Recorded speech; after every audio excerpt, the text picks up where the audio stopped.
Heute erzähle ich euch etwas ganz Spannendes. Das ist mir letzte Woche im Park passiert. Die Sonne hat geschonen, die Vögel haben gepfiffen und alles war einfach schön gsi, bis ich plötzlich etwas Komisches gehört habe. Oh, was ist denn das? Ein kleiner Hund, ganz allein und so traurig. Er hat kein Halsband. Du armes Hündli, wo ist deine Familie?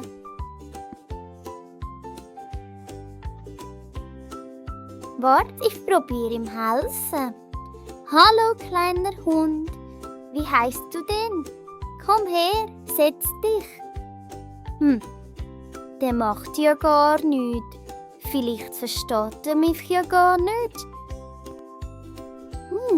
Warte mal. Vielleicht versteht er ja Schweizerdeutsch. Hoi Hündli, komm mal zu mir. Sitz. Oh, er kommt ja zu mir und sitzt und wedelt mit dem Schwanz.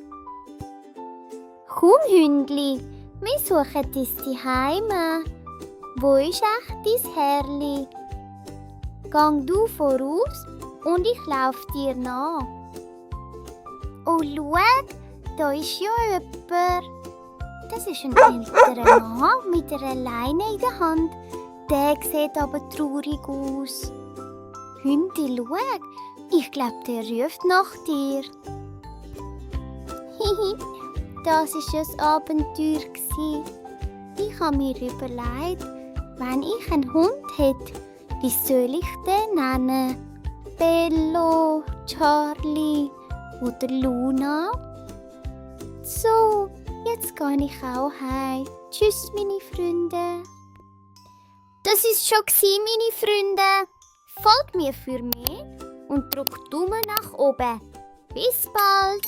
Tschüss.